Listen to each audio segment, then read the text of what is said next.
What's going on, everybody? Welcome to Inside the Horseshoe. My name is Matt, and the Colts were able to finish the preseason undefeated as they defeat the Detroit Lions 27-17.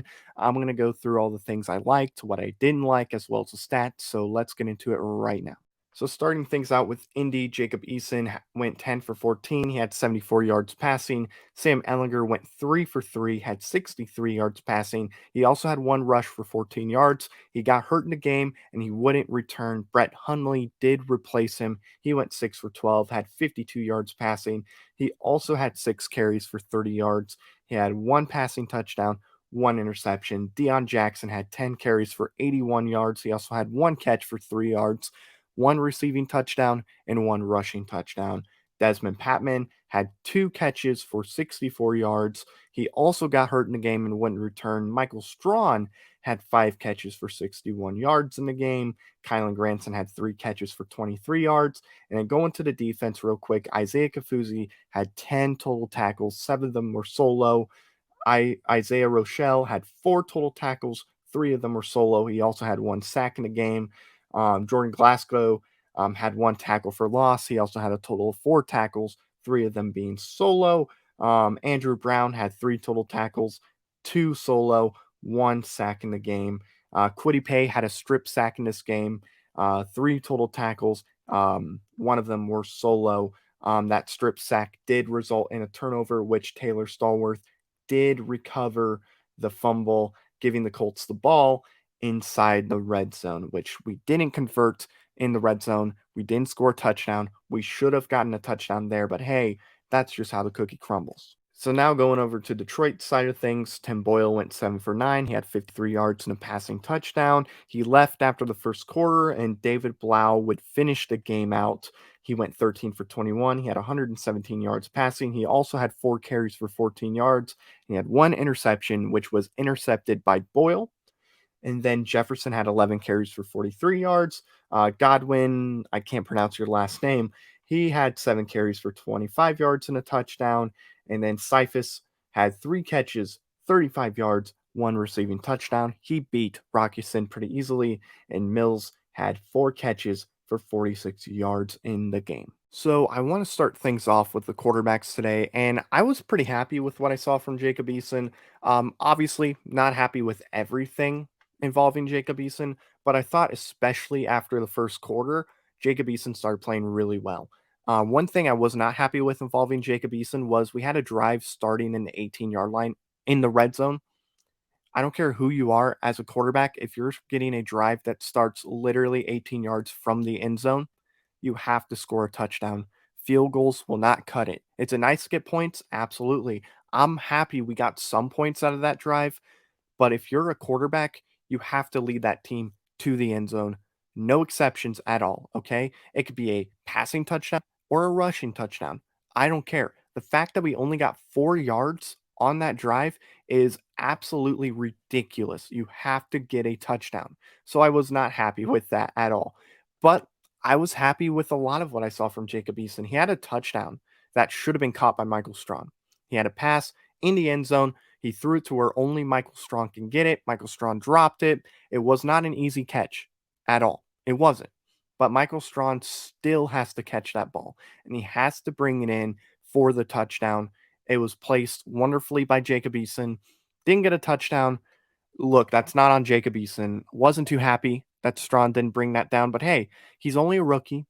He's going to learn as he's in the NFL, and he's only going to get better. He's not going to have as many drops as he will his rookie year next season. He'll be totally fine. Don't worry. It's not something I'm freaking out about.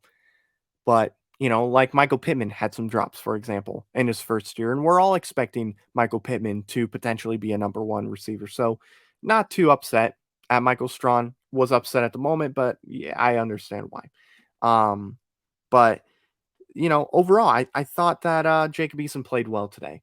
Was pretty happy, and I think he solidified himself as the number 2 quarterback.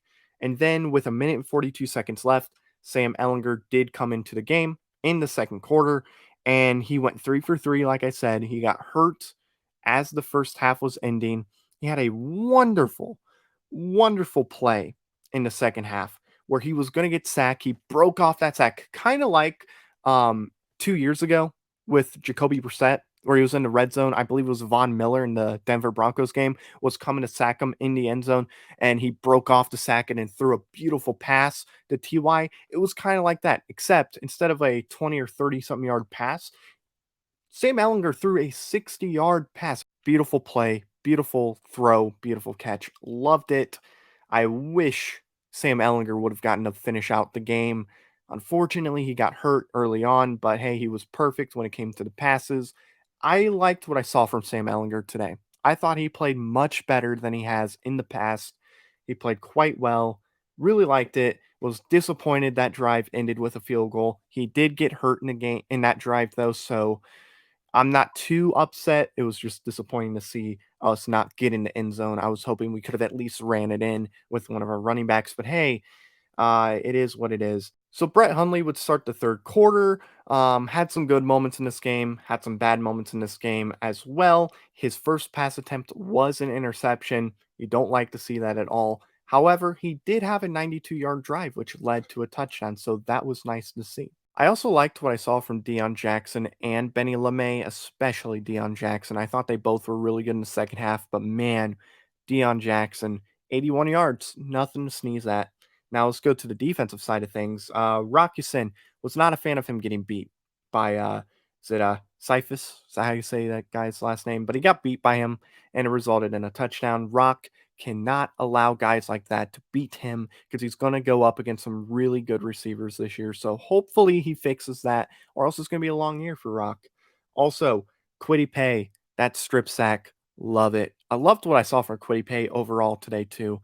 Yeah, that was beautiful strip sack. That left tackle had no idea what was coming.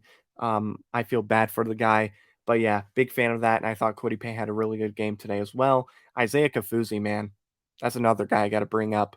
10 total tackles, 7 of them were solo. Dude, he was really good today too. He needed to be good in order to potentially be on the roster when the 53-man roster is officially announced, and he stepped up.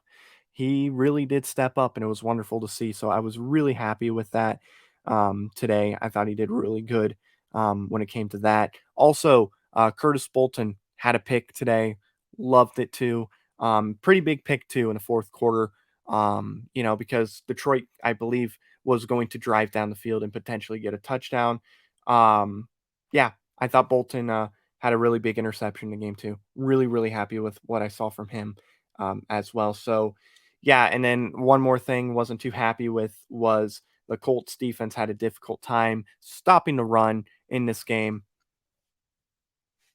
Yeah, you cannot allow the run from Detroit of all teams to beat you. Okay, I could understand if Swift was playing today, but he wasn't playing today, so there was no excuse for you guys to get beat like that. Was not happy with that at all. And also to go to the offense again, real quick, we have to get in the end zone more than what we were doing today.